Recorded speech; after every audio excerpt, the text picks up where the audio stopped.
Mayo Clinic presents Emergency Medicine Grand Rounds.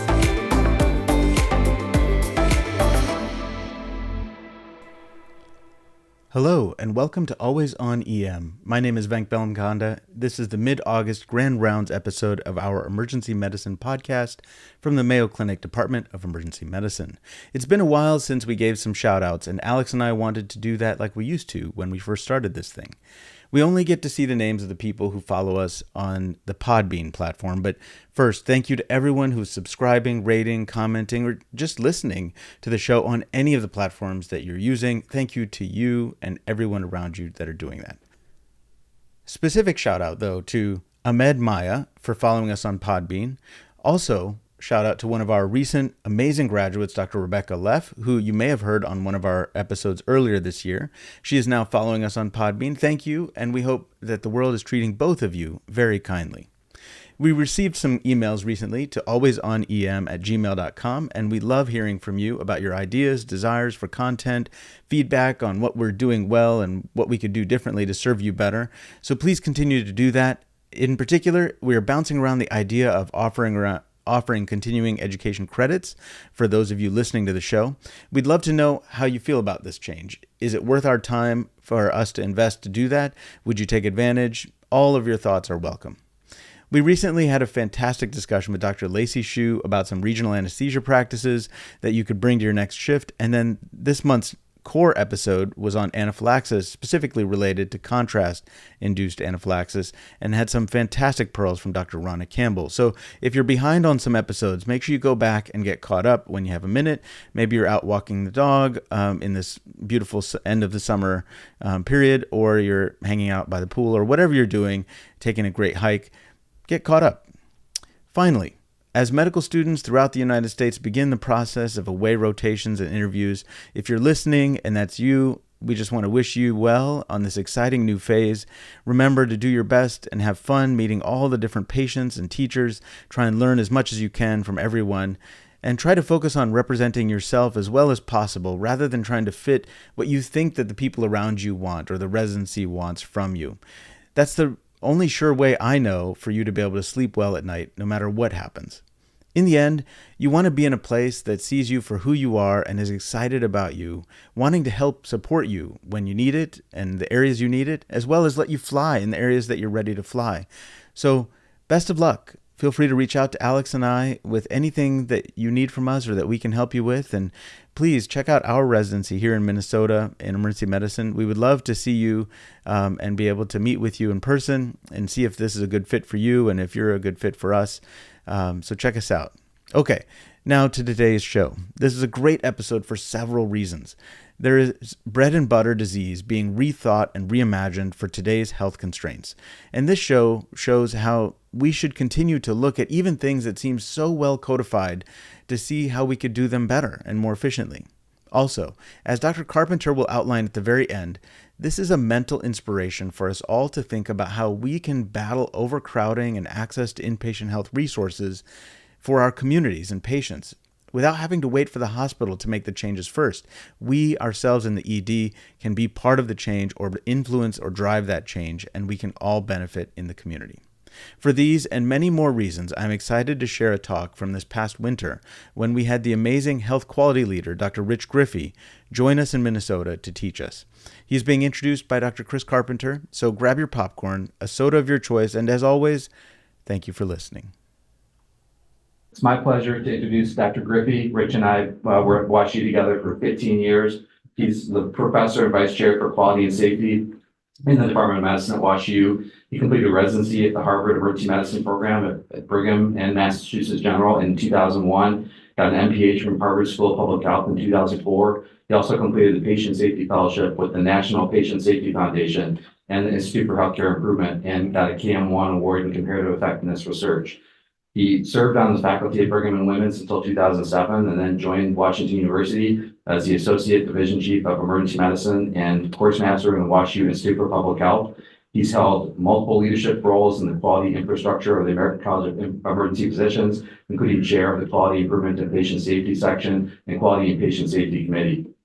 His research interests include adverse event detection, organization of ED care, health communication, evidence-based imaging, and implementation science. He's authored over 100 peer-reviewed manuscripts, editorials, and book chapters. He serves on the editorial board of Academic Emergency Medicine and is a grant reviewer at HRQ and a reviewer for multiple journals. He's a principal investigator of an HRQ-funded R18 and R01 to develop and validate ED trigger tool for detection of adverse events in ED. And today he's going to talk about something that we see pretty much every day in the emergency department, and that's management of the DKA patient. We all know that pretty bad boarding problems going on, and any patients that we can save an ICU bed for are going to be really helpful for us to get another patient out of the waiting room and up to the floor. He's got some fascinating work underway to develop reporting standards for adverse event reporting, and I think you'll find a very rich repository of information for quality patient safety.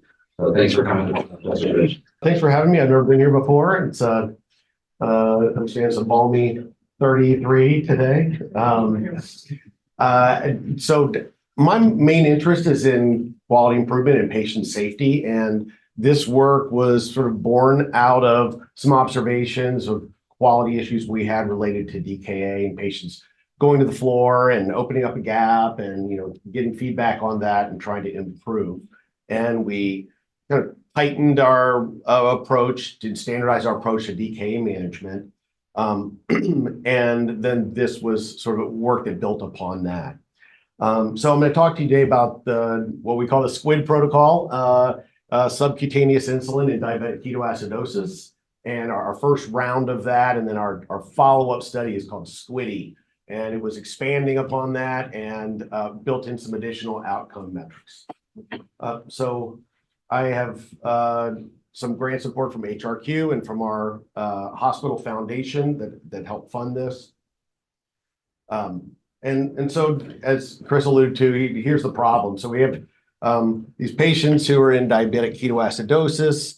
They're really not the sickest patients usually. They're deprioritized for the ICU because their sicker patients need those beds. We personally, I know you guys have some sort of intermediate care beds, some step downs, and whether or not you have access to those is a separate issue. But we don't have those, and so the protocol tends to be that we keep these patients in the emergency department. We keep them on a drip, and they wait in the ED for hours on a drip until their gap is closed and the drip discontinued, and they're observed for 2 hours after that, and then they're okay for the floor. And so we're not allowed to use insulin on the floor, which is understandable. Insulin and heparin are both high-risk medications and account for the majority of adverse events you see, medication-related adverse events in the ED, in the hospital. And so that's generally not permitted on the floor. I understand that here you can do insulin on the floor, which, is nice. And in the ED, these patients, DKA it's very algorithmic driven, and it does require close attention to detail. And when you have STEMIs and strokes and traumas coming in, it's very hard for the nurses to do all of that and do it reliably for hours to get those patients taken care of so that they can go to the floor. And so that was really the impetus for this project. And we didn't invent a sub-Q protocol. It's been around, but I learned about this possibility, and we thought, maybe there's an opportunity to do something different for these patients where we avoid the insulin drip and we could get these patients admitted to a non-ICU setting. So, the advantages of sub-Q are that you can do Q2 rather than Q1 hour finger stick glucose checks, which I'm not sure if that's the case here, but for us, that's if someone requires Q1 hour just about anything, then they go to the ICU because it's at the scope of what the nurses can do on the floor. It avoids the insulin drip, and it avoids having to go to the ICU. And so, just by way of refreshing your memory, so the short-acting insulin analogs like Aspart and Lispro have peak just under 2 hours, and the short-acting insulin, like regular insulin, has a similar profile in terms of the peak, and then the glargine is a long-acting with a lower ceiling. So there are a number of studies that have looked at this, but they all tend to be pretty small sample size, like 20 to 50 patients. Perez, who was an endocrinologist in Memphis, I think, and then I think maybe been at Emory for a while, did a couple of these, a single center or multi-center with some different arms in terms of the dosing. And then there have been 3 other studies in Brazil and Turkey and India, and one in Iran, where they've done studies in adult and pediatrics. And I'm not going to go into the details of these, but they all demonstrated good efficacy and often similar times to treatment completion, a gap closure in DKA with good safety profiles relative to IV insulin. So there's a Cochrane review on this, sort of believe it or not, and the outcome of that was low. It was, the studies were low to moderate quality, just because of the size, I think, more than anything else. And there've been a couple of reviews in the EM literature looking at this as well. And as I noted, that the quote here was that they suggest no difference in the duration of therapy or safety. With this in mind, we started our project with the assertion that this is known to be safe and efficacious care. And so we partnered with our endocrinologists and with our hospitalists and with hospital and ED nursing to initiate this protocol. We looked at all of these studies and came up with what we thought was the best protocol, a very conservative protocol for our use. And when we got this approved through the IRB as an alternative care pathway. So we were not studying the efficacy of this. We were studying the outcomes and impacts on ED operations as our primary outcome. We had to get it approved through multiple committees and multiple diabetes committees in the hospital. And it had to do a lot of education, both for the ED and for the floor. For the ED, this was kind of new. There's a lot of protocols in the hospital where nurses follow an algorithm and titrate medications based on the algorithm, but we didn't have a lot of that in the ED. And then for the floor, at least in our facility, all these patients would either be fixed in the ED already, or they would have gone to the ICU. So for floor nurses, they were not used to seeing patients with DKA. They just hadn't managed them before. So all of that education was very important. And then our outcome measures were these 3 here. Were fidelity. We wanted to demonstrate that we were doing what we said we were going to do. And this was pretty down and dirty. It wasn't a robust evaluation of fidelity. So it's, did we do the blood glucose checks every 2 hours as we said we were going to do?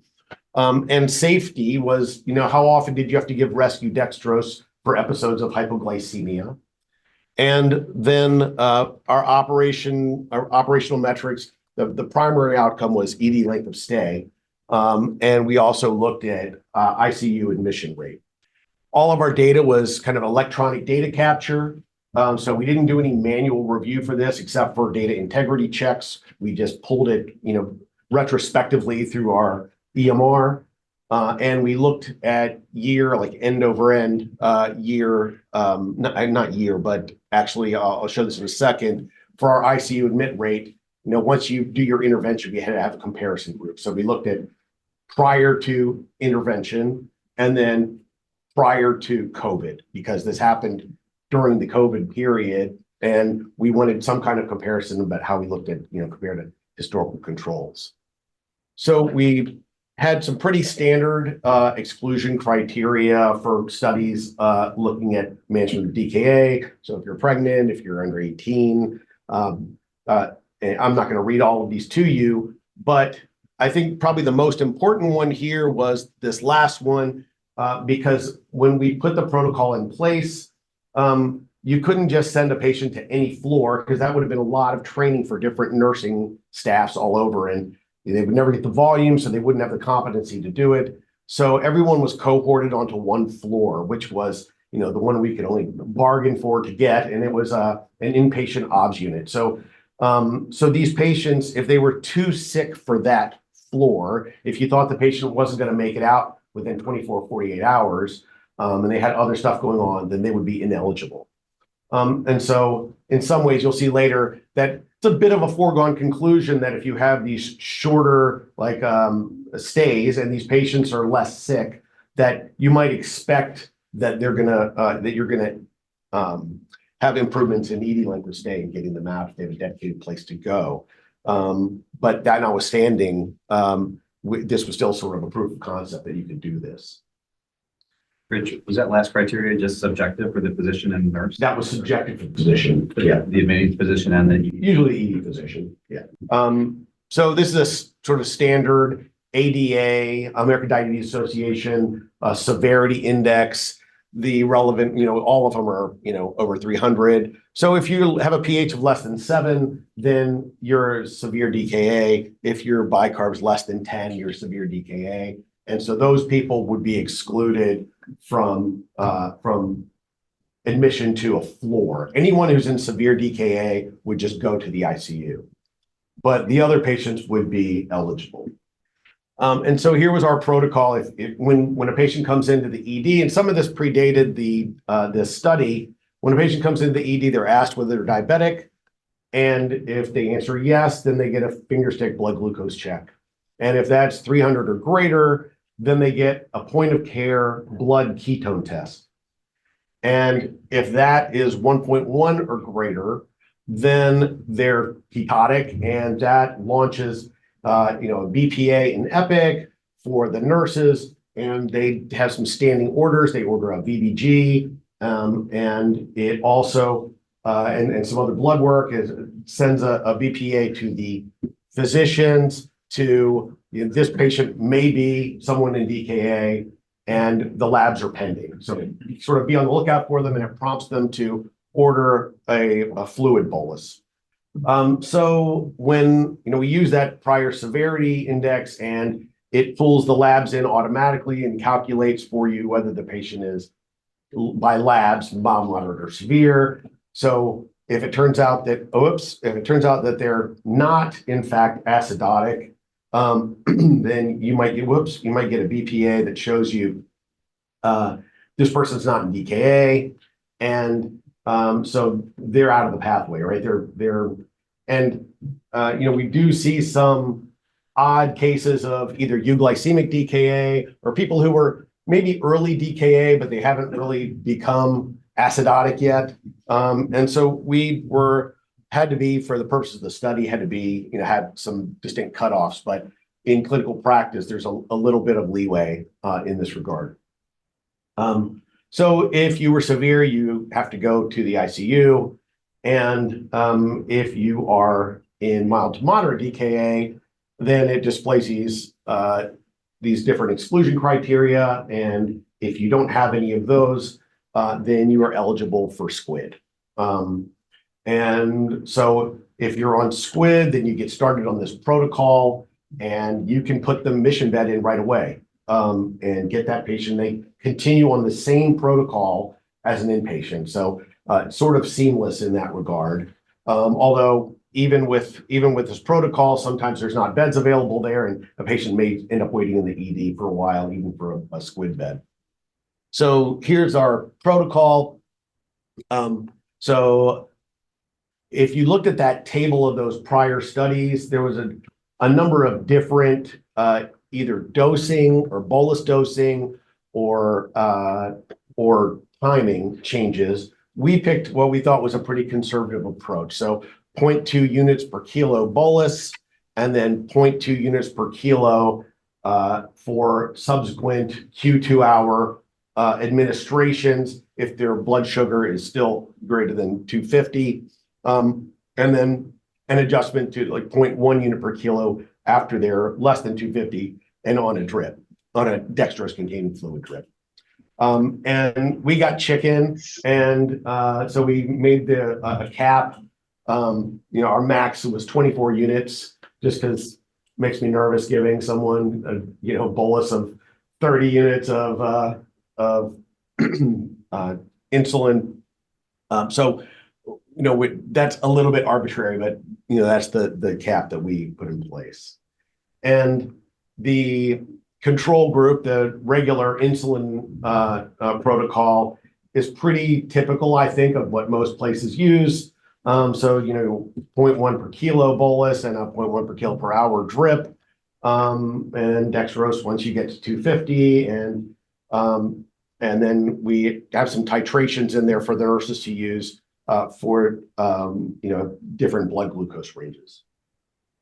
And all these patients get a 2-liter bolus up front, unless you're an end-stage renal, end-stage renal failure, or if you have congestive heart failure, you can reduce that. Were So, some people excluded in the first place? So beg your pardon? inclusion criteria, the heart failure and the. you should be, Anyway. yeah, you should be. I mean, I guess if you had some kind of concern for AKI or something, but you're right, they should be excluded. So our analytic plan was for the post-intervention period, from the time of the onset of the SQuID protocol going forward. We compared the IV versus the SQuID patients, looking at fidelity and safety and ED length of stay. As I just mentioned, sorry, this gets cut off. We had a very early on, we had throw out some people who were misclassified, and they were started in the SQuID protocol, but they were actually too sick and they got transferred over to IV. But we had, pretty decent numbers in these groups, and those were our control groups for pre-SQuID and pre-COVID. So our results were, we had less than, it turned out, I was kind of surprised, less than 1 hour timing for blood glucose checks, can normalize for their ED length of stay. So they had to have at least 1 blood glucose check per hour. It should have been, we were aiming for better than 2. It was just slightly under 1. Although we weren't powered to detect, safety events, we didn't find any difference. Hi, this is Venk jumping in. Right here, we lose a couple seconds of Dr. Griffey's audio, but we'll jump right back in, and he hasn't even switched slides.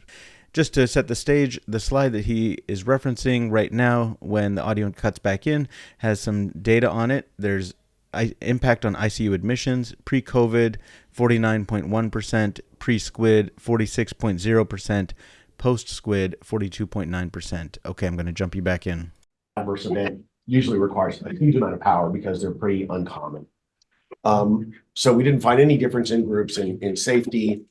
And in this first part of the study, with the numbers that I just showed you, we did not have sufficient power to demonstrate a reduction in ICU admissions. And you kind of wouldn't expect that, because if you're only plucking off the mild and moderate patients to be in the SQuID group, it's really not going to impact those severe people who would have gone on to an ICU. So these are B-swarm plots, and you can see our reductions comparing the SQuID and the IV group. We had a reduction of 3 hours in ED length of stay. And when you compare that to the ED length of stay prior to the pre-intervention period or pre-COVID period, we had reductions in both of those. And the graph on the right is this just a different way of displaying the same data. So we published this in academic EM, and we won a team award in quality improvement at the hospital. And so we got picked up by a few Journal Watch and podcasts. And so we're pleased that there was some interest in this.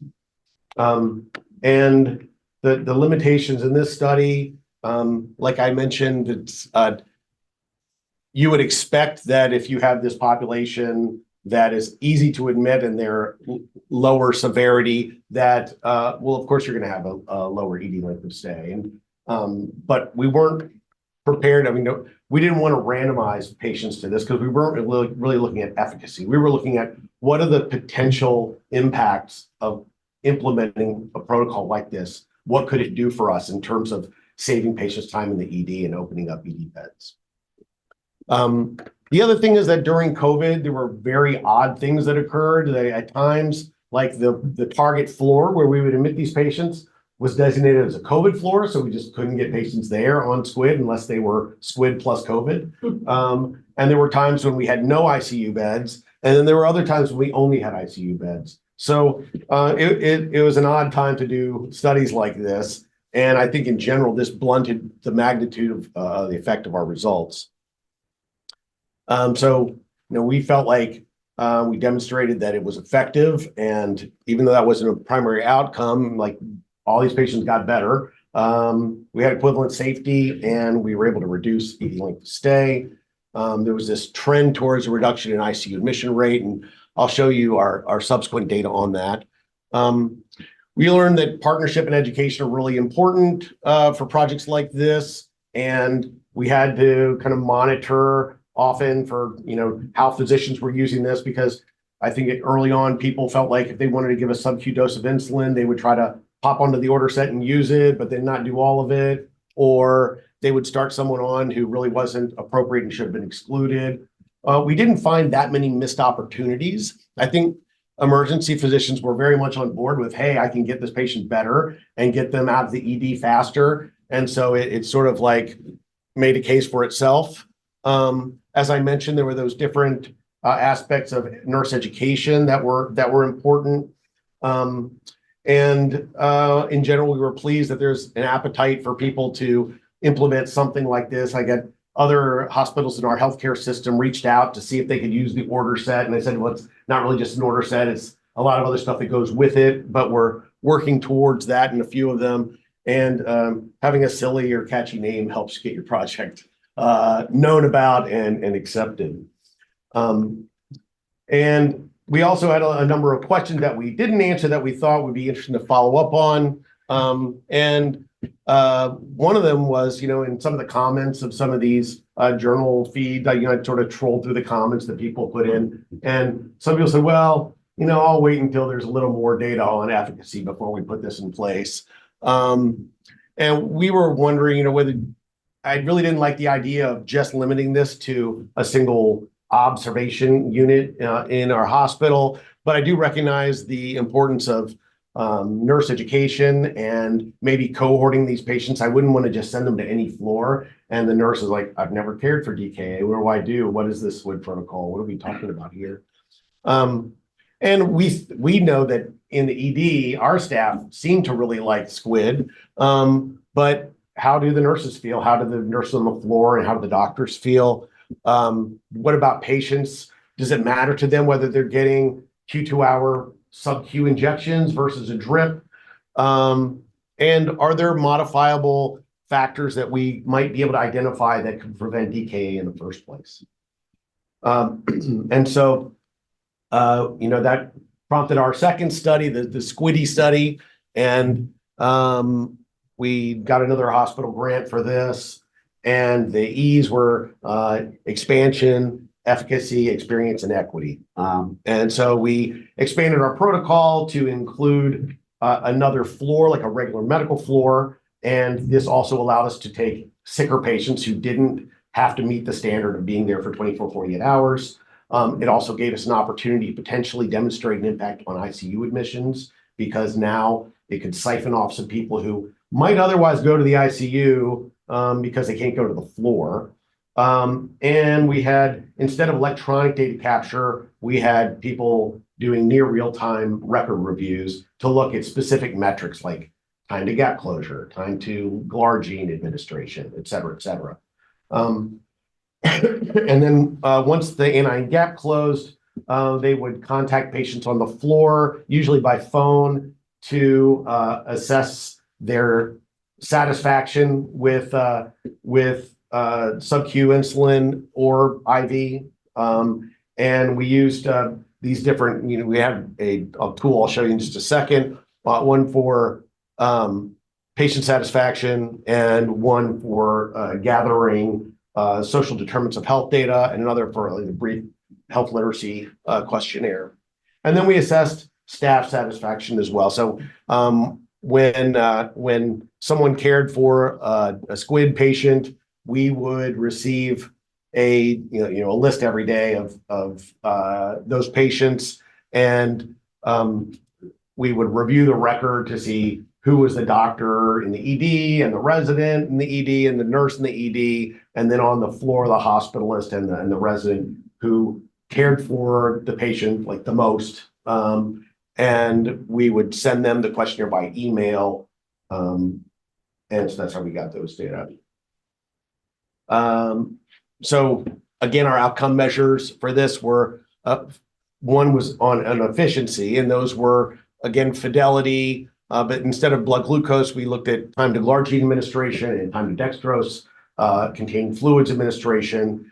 And then efficacy was time to anion gap closure and total time on protocol, which are some standard metrics that are used in studies of this type.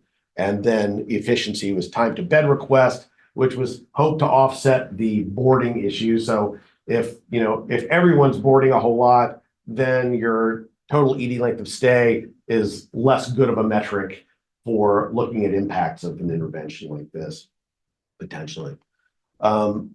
So as far as the patient satisfaction goes, we used a tool called the Diabetic Treatment Satisfaction Questionnaire, inpatient version. And this is a proprietary tool that was developed by this British group. And it took me many hours to get their approval to use their tool. And I'm not allowed to disclose, the items in the tool. And so it's a 20-item questionnaire with a sort of composite metric that evaluates a patient's satisfaction. I think it's proprietary because I think they farm it out to big pharma companies who pay to use the tool to compare different, if you're on, drug A versus drug B.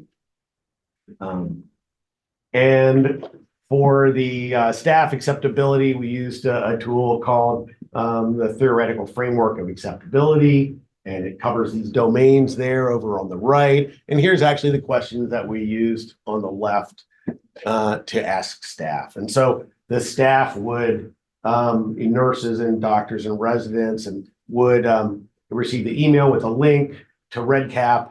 They would receive the questionnaire, and if they complete the questionnaire, they would get a SQuID t-shirt. Or SQuID socks, I think we had. We then used the CMS has a 26-item social determinants of health inventory that covers these 13 domains.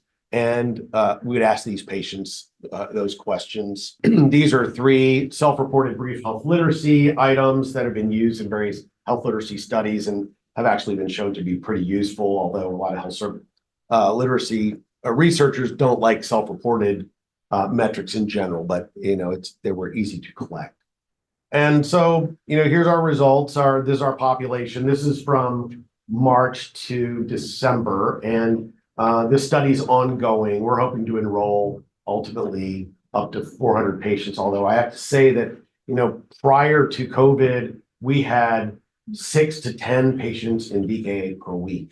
And 2/3 of those were mild to moderate in severity. And those numbers have really dropped off, surprisingly, during COVID. And then afterwards, our numbers are not nearly what we actually had a couple weeks ago, we had a no-hitter. And for us, that's very unusual. The male-female was pretty balanced in the SQuID group, a little bit different in the IV group. We have, a majority Black African-American population in RED. And you can see the group here. These were, this is just sort of all DKA patients, mild, moderate, and severe. And you can see that we've had, really only had 6 patients in the traditional group who are treated with IV insulin in the ED and then admitted to the floor. We've really had a big shift now so that almost everyone who doesn't go to the ICU is now on SQuID. And of the patients who don't go SQuID, they almost all go to the ICU. So here's our fidelity metrics, time to Lantus, and that should say, well, Lantus and glargine. So time to Lantus and time to dextrose containing fluids. And these denominators this is for both, because our denominator is 6 for the patients who were treated and go to the floor. We included the mild to moderate patients who went to the ICU. So that's our comparative group. So you can see our median numbers are doing better for the Lantus and are pretty similar for the time to dextrose. and our efficacy metrics, time to anion gap closure and time on protocol. We outperformed the time to anion gap closure, time on protocol. It's pretty impressively tight there for the SQuID group. We broke this out by comparing for efficiency. This is just those comparing against those 6 who went to the floor. So you can see our ED length of stay for those patients and our time for bed request are both lower for SQuID. And oddly, when you compare to when you combine floor and ICU, during this period, we were able to get ICU beds pretty quickly for the patients who were going to ICU. So our numbers were pretty equivocal for these. Our patient satisfaction composite score was equivalent for both groups and it was high. So no real difference there, which I'll take as a good thing. That people at least weren't unhappy with getting sub-Q injections compared to a drip. And we had a good response rate for our survey, like 80% response rate. You do have some hospitalists who are, fellows who are doing a year or something and maybe a little less engaged. And so our response rate for them was probably a little bit lower. And our acceptability metrics on the theoretical framework for acceptability were all highs. I have these columns broken out by the respondent type, and then the second column for each one was the proportion that were 4s or 5s. So it's Likert style question, negative being 1 and positive being 5. So probably the one anomaly there, as you can see for floor RNs, when they assessed burden, they had a 2 was the median number. And I think, again, that's because they never treated patients with DKA. They're there on the floor and like, all of a sudden I've got to do this thing. And even though it's probably easier than having someone on a drip and doing Q1 hour checking, they didn't have any frame of reference. And I think it was more burdensome for them to care for these patients than maybe for some patient who doesn't have DKA. So that was kind of interesting. And we found that like 100% of the patients we evaluated had some kind of social determinants of health need identified. And of these top 5, over 50% had the top 5. So we're kind of interesting, physical activity, financial strain, mental health, food insecurity, and substance use. So we're in the process now of we're starting to gather these same data on patients with type 1 diabetes in the ED who are not in DKA and who haven't been in DKA for the past year. And we're going to use that as a comparator group to see whether there are certain ones of these that are unique to patients with DKA to form the basis for potential interventions to try to prevent development of DKA. In the larger, other studies of patients with DKA, medical noncompliance is usually the reason for their going into DKA. And so, I'm not sure if that's financial strain is a part of that or what it is that will tease out to be the most important for something modifiable. Of course, with the numbers that we've seen, maybe they fix their own problems since we're seeing fewer and fewer of these patients. So maybe it's going away.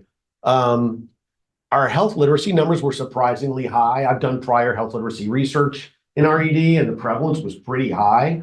And so, again, these are self-reported data, but for these patients who largely have, who all have some SDOH burden, those are pretty high health literacy numbers for a group where over 50% have these 5 major problems. And then finally, I wanted to show you the updated data on our disposition. So the blue line there, and these are lowest curves, so they skew a little bit, but you can see that, almost anyone not in the red, and anyone not going to the ICU is now default treated with SQuID. And the green, although it loops up there at the bottom, we haven't had, like I tell you, that we showed you that there's 6 cases that were in the group that were treated in the ED and went to the floor. This gives you probably a little bit, it's less pretty of a curve, but probably the green one is a little more realistic in terms of the numbers there. So when you expand the time frame, we've in fact, from the time that blue line was initiated, you see a big change in the disposition of these patients, so that all of them essentially are going on SQuID if they're not going to the ICU. And when we've done looks at patients who went to the ICU, they're almost always patients who really require the ICU for a reason other than DKA. They were also septic or, had some kind of surgical infection or something. So, from this study, we found a high level of fidelity with SQuID. We found it was equivalent to or outperforms the efficacy of IV insulin. We found this was very efficient, although with some caveats about bed availability. Some of the patients going to the ICU can get there faster, but for when you look at going to the floor, we still see a good effect in terms of ED length of stay. We had great level acceptability for nurses and providers of all types. And our patient satisfaction was high and certainly not below that for the IV cohorts. And then we found there's definitely some kind of opportunity there in terms of social determinants of health, and more to come on that as we tease that out a little bit more. We're surprised about the high level of health literacy that was measured. And you can see that over time, we've definitely demonstrated a reduction in ICU admissions, which is a nice hook for the hospital in trying to get further funding to try to expand this to other floors. So we're continuing enrollment now. We're adding a control group, as I mentioned, for the SDOH data. We'd like to add some patient incentives to get those patients who drop out of some of the, it's a lot of questions to ask somebody in a 10-item, satisfaction and a 26-item SDOH. And some patients are like, yeah, I'm done. I don't want to do anymore. So maybe an incentive would help. We're thinking about maybe trying to expand this to some kind of multi-center study, probably focusing on like a hybrid effectiveness model, since we feel like there's already some effectiveness data. And we're looking into things like continuous blood glucose monitoring in the ED. In the hospital. It's recommended for outpatient use already and FDA approved. It's not FDA approved for in the hospital, and there's no interface between the app that these things use and say Epic, which would be like a big opportunity to pull those data in, and you might really be able to impact inpatient hypoglycemic or glycemic control and reduce hypoglycemic episodes. Like I mentioned, we're working with social work. We'd like to try to really come down on some potential interventions to prevent DKA formation. And we're piloting this virtual nurse program. It's almost like a nurse consultant. So, we have an EICU, and, it's sort of the eye in the sky that looks at the ICUs and calls someone that says, hey, your patient in 5 looks like they're decompensating. You need to do XYZ. They're rolling out this program now with a virtual nurse so that if you, for example, sent a patient to a non-cohorted floor, that maybe there would be a nurse consultant who could say, oh yeah, sure, I have the SQuID protocol in front of me. It's one of the things we trained on, and I can kind of walk you through it if you're not familiar with it.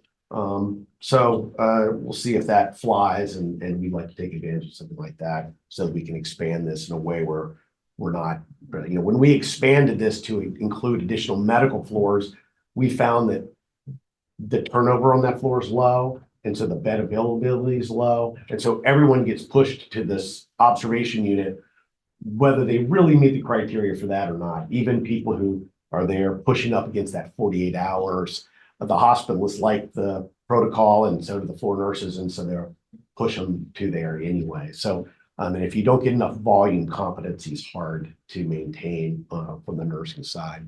Like to acknowledge our team, co-investigators and collaborators, and our residents and nurses and patients who helped with the study. So thanks very much, and happy to try to answer any questions you may have.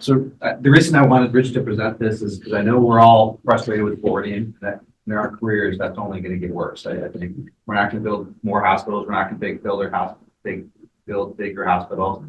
I think that there are opportunities for us proactively in the emergency department to do something about boarding. This is one example where we see something we see frequently, DKA. At WashU, it always got admitted to the ICU. There's no ICU beds most times, and there's an opportunity to admit them to the floor where we do have some beds and decompress the emergency department a little bit, shorten the ED length of stay, hopefully get more patients in the waiting room back to a room. I think there's other opportunities in emergency medicine to think outside the box, do things differently, decrease admission rates, admit patients less to the ICU, decrease ED length of stay. Some examples that come to my mind would be all the fractures we see doing regional anesthesia rather than procedural sedation. Probably cut about 2 hours off the ED length of stay if we do that well. Delirium patients, the older adult population that I study, if we're able to recognize delirium in the ED rather than when they get up on the floor, we probably cut about 2 days off their hospital stay just by recognizing it in the ED. So I encourage everybody here to think, and maybe Rich has some ideas too, where are some low-hanging fruit areas where proactively we can start to solve some of our boarding issues and not wait for the hospital and patient services to fix them for us. Yeah, I don't I hadn't really thought about that about specific conditions, but I don't know if you have an observation unit. We used to have an observation unit in the ED, and so there's a lot of people managing chest pain as sort of a classic one, low risk chest pain, or TIA, seizures, things you can accomplish in a brief time in a short stay environment and get the patient through the system faster. And and we tend to do it better in emergency medicine than other specialty managed observation units. We no longer have an observation unit, but it's still an opportunity for the hospital to do that in an observation setting. Yeah. Thanks so much for the talk. Really very inspiring to see something that, it's a very dogmatic approach that we have to DKA, and here you kind of re-envisioned it. And as you mentioned, there's some low-level evidence that's out there to support what you're doing, but it looks like really had to sell a lot of people on the new vision. And so I'm wondering, can you talk about the change management around that and just how you got everybody on board? Yeah, it's a good question. There was something I read, something about, by the time you see like a musical act, like a band who's popular and they're like an overnight success, there's usually like 10 years that went into them grinding it out before they got there, right? For us, it was, I think one of the biggest things was finding a spot.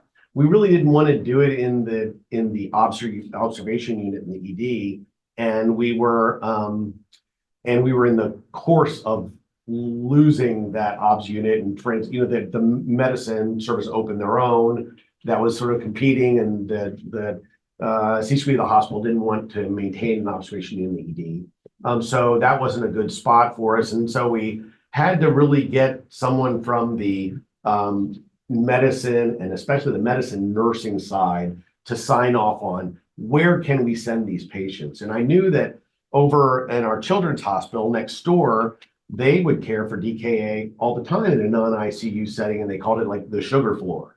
And so I was like, why don't we have a sugar floor for the adults?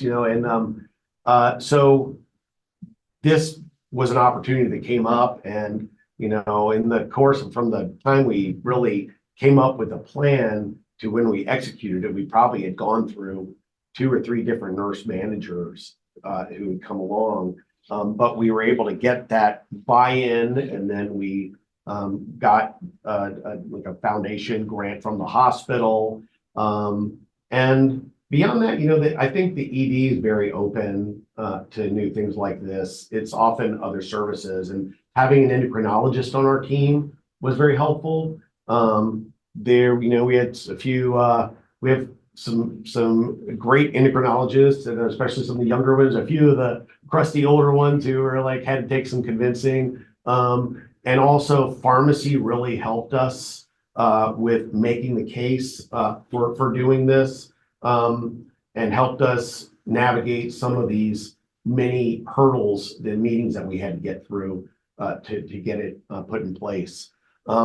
Once we had that going, we were good, and then our nursing leadership, and we had good nursing partnership on the floor, and that education went really well. And after we had the first few cases under our belt, people really liked it. Yeah. I have a few questions. One, someone from a rural area, so I'm just kind of curious, maybe a long-term, how transferable this kind of protocol is and the training to more low resource settings? Because obviously if we don't even have to transport those people to an ICU at a bigger place, that's also a huge victory. Because those people have a hard time, they're waiting often, as that competition space sort of heats up.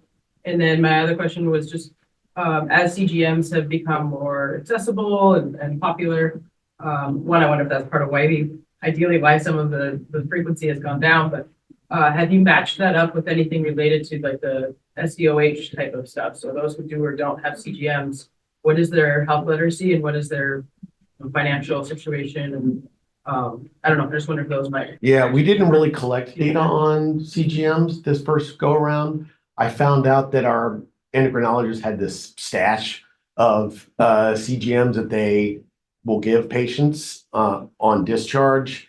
And I believe there are federal programs maybe that, well, I mean, because it's recommended that it's something that people can get access to. But again, it's completely unstudied as far as I know of, and not FDA approved in the inpatient setting. Actually, who gets those and whether that contributes or not to development of DKA, it's good thought. Yeah, and I don't, I hadn't really thought about the critical access rural hospitals and having to transfer patients in DKA, but I don't see any reason why you couldn't, again, it's really algorithmically driven and not rocket science. It just takes attention to detail, and I don't see any reason why you couldn't, especially for patients in low to moderate risk DKA severity rather, that you couldn't manage those in those kinds of settings. I mean, we're sort of accumulating proof that you can do that in a, like in an observation unit. So if you can do it in an observation unit, then you could do it in a critical access hospital for sure. Well, thank you everybody for coming today. Rich, ever since I've known him, since he arrived at WashU, has had the silver hair. He earned his nickname at WashU, the Silver Man. I really think the Silver Fox has wisdom to MAYO today. Thank you. Thank you, Chris, for inviting Rich to speak with us, and Rich for sharing the amazing work that you and your entire team and hospital have done. Please take a moment to like, follow, and comment about our show on whatever platform you wish. Check out our social media feeds on Instagram or email us at alwaysonem. Lastly, if you've been considering attending the High Performance Teams Conference, there are a few openings last time I looked at the list, and so visit ce.mayo.edu and search High Performance Teams to register. The conference is in September 19th to 20th in San Diego at the beautiful Sheraton San Diego Hotel and Marina, and is being co-sponsored by Mayo Clinic and Stanford, so check it out. All right, that's a wrap for the show. We appreciate you very much. Come back September 1st, 2024 for the next episode. Thank you so much for listening.